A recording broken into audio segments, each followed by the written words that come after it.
Bonjour à toutes et à tous, on se retrouve pour la review de Friday Night SmackDown du 6 août 2021. Et pour commencer, donc, le segment de Sasha Banks qui nous a expliqué pourquoi elle avait attaqué Bianca Belair la semaine dernière. Bref, vous savez ce que j'en pense. Bref, on va continuer quand même à discuter. Sasha Banks, elle a dit qu'elle avait fait ça pour avoir la lumière sur elle, parce que Bianca Belair n'était pas la lumière. Ce qui n'est pas tout à fait vrai, en vrai, vraiment, je suis à fond. Puis voilà, quoi, elle a dit un discours comme ça, et puis elle a dit que c'est elle qui avait choisi d'affronter Bianca Belair et pas l'inverse. Ce qui est strictement faux, c'est l'inverse qui s'était produit, c'était Bianca Belair qui avait choisi Sasha Banks. Bref, ce segment-là avec Zelina Vega était assez intéressant, j'ai trouvé, parce que il a changé en fait la vue des fans sur les c'est-à-dire que les fans avaient une autre vue sur le personnage de Sasha Banks, et là, ils ont bien changé. J'ai beaucoup aimé sa promo et puis la réplique de Bianca Belair qui nous a amené à un match sur Instagram entre les deux. À une revanche de WrestleMania sur ce match-là de cette année qui promet vraiment, parce que j'ai l'impression que Sasha Banks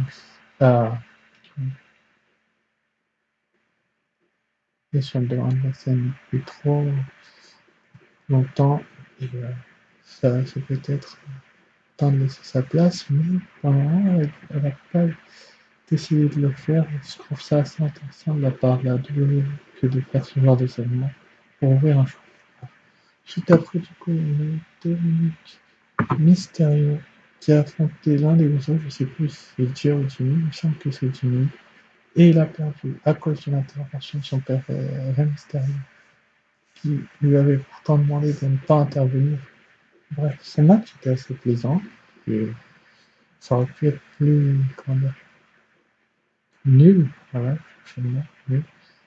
Mais il a été assez plaisant et il a été, comment je peux expliquer ça, assez bon, pour être honnête, et j'ai bien aimé ce match-là. La victoire des Usos ne faisait pas doute du coup après cette semaine qui prendrait le titre face au Mysterio, qui vont mettre les champions en valeur, bien évidemment, et que forcément, ce genre de victoire-là, face sur ce genre de match-là, ça permet une moitié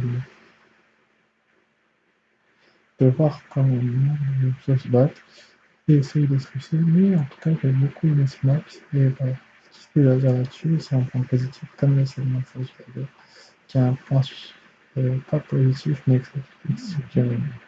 Suite après, du coup, on a eu Apollo qui a affronté Shinsuke Nakamura dans un match qui était assez intéressant, même si j'ai pas du coup apprécié le fait que Nakamura gagne par disqualification, mais il aura quand même du coup son match de championnat, en tout cas je l'espère pour lui, parce que c'est déjà un de travail, et qu'il y a peut-être vraiment besoin de, comment je peux dire ça, de réalité pour être devant, sur le devant de la scène, et nous avoir vu, Apollo a montré qu'il était un champion un petit peu heureux. Quand Verratti a montré qu'il avait peur en tout cas de Nakamura, ça ne m'étonne pas du tout, ça fait 2 semaines de suite qu'il est bat. Et donc cette intervention de Commander Aziz était vraiment intéressante, même si le rythme était vulnérable. Ensuite, après, du coup, on a eu Nox, donc Tegan Nox, qui a affronté Tamina, et suite à une démonstration de Shotzi qui a mis un petit tir, comment dire, son tir assez spécial. Son tir assez spécial. Du coup, suite à ça, ça a permis à, comment dire, à Shinsuke Nakamura de remporter ce match. Non, pardon, à Tegan Nox de remporter ce match. Je suis dans le match avant, justement. Et ça a permis surtout à WWE de, comment dire, de construire un peu plus cette feud. On sait que Natalie est blessée et que Tegan et Shotzi auront un match de titre assez rapidement. Peut-être SummerSlam, mais apparemment elle est déjà pour un mois. Mais avec les diagnostics, la WWE, on ne sait jamais. que ce sera plus, mais en tout cas, ça promet ce match parce que franchement, ce qu'on a vu dans ce match-là entre Tamina et Venus, c'était assez intéressant et c'était, comment dire, bon, mais pas super bon non plus. Et ça a forcément montré aux gens que, que c'était, comment dire, bon comme show et qu'il fallait des trucs assez sympathiques. Voilà. Et ensuite, juste après, derrière, on avait donc 7. Non, Edge qui a fait une promo sur cette Rollins justement, où il a vu qu'il avait, comment dire, que Rollins avait peur de lui, ce qui est pas vrai du tout. Parce que je pense pas que Rollins ait vraiment peur de cette Rollins. Tu vois, là où je veux en venir, je pense pas du tout que ce soit le cas qu'il en ait peur. Et que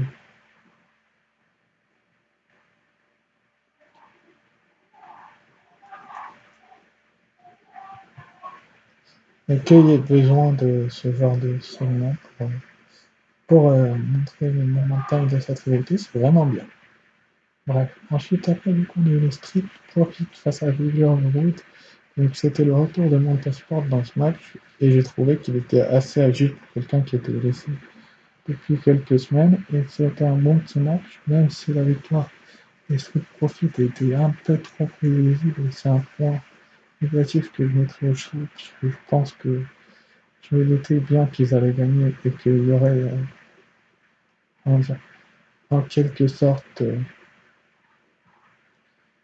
le moyen de relancer justement la carrière des Street Profits, mais pas que leur carrière, mais peut-être un peu plus, s'il aurait fallu, et s'il aurait, non pas qu'il ils auraient pu, pardon, excusez-moi, et ça a montré surtout aux gens que les Street Profits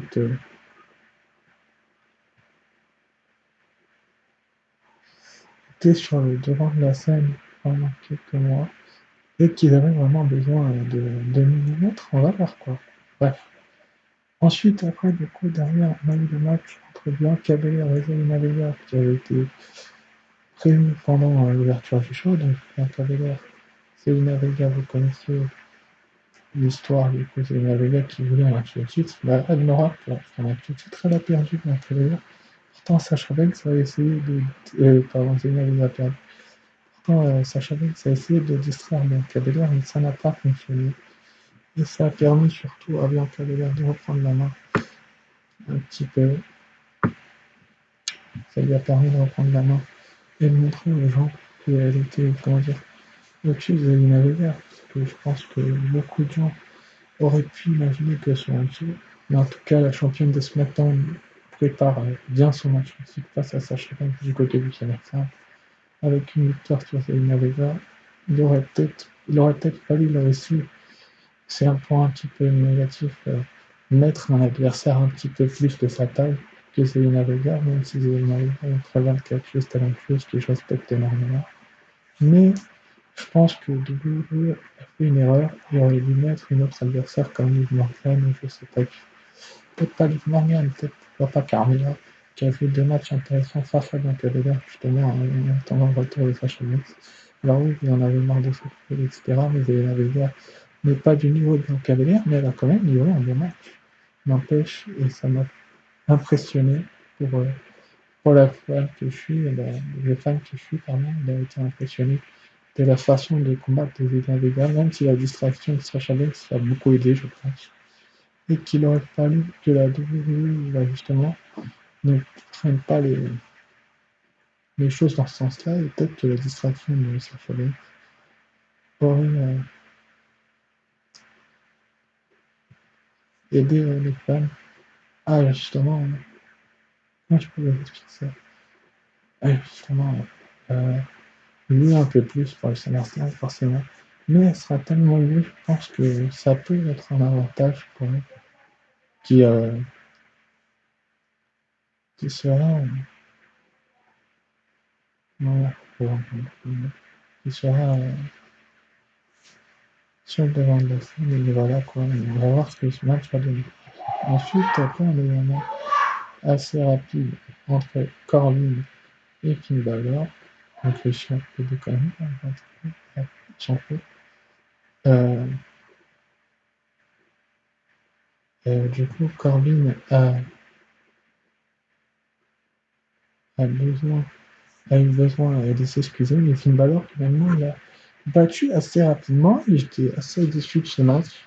Donc, il lui coûte la chance au titre universel, ok, pourquoi pas, mais la durée du match était vraiment courte et j'ai trouvé ça un peu dommage parce que Baron Corbin est un catcheur qui sait se battre, qui sait faire durer les matchs et qui sait vraiment bien se défendre. Mais là, il s'est fait littéralement motiver, enfin démolir. Même s'il a eu un petit peu de blessure à un moment donné dans le match, il s'est fait démolir. Avec un coup de grâce, il a échoué et ça a permis à WWE d'être bas, enfin pas basse, mais d'être pas assez forte pour, euh, pour justement gagner sur le match. Mais il a vraiment fallu que la WWE appuie là où il ne fallait pas, c'est-à-dire sur la durée du match. Mais je pense qu'il y avait un autre plan et c'est la preuve que c'était le cas parce que derrière, Roman Reigns a débarqué et a démoli Finn Balor avec ses cousins les Usos. Et je pense qu'on se dirige tout droit vers un triple menace, même si Jason n'était pas là. Apparemment, il sera là la semaine prochaine, j'ai hâte de voir ce qu'il va dire. Bref, ça a été un très bon show, et désolé pour eux, mais en ce moment, avec les Jeux Olympiques de Tokyo et puis les qui proposent, bah, je ne pouvais pas trop tourner de vidéos pour arriver d'euros, du coup, et puis le show m'a pas vraiment plu, même si je l'ai regardé. J'ai pas eu grand chose à dire dessus. Mais je serai là mardi, du coup, si demain. Bref, la suite. Non, ciao, bye.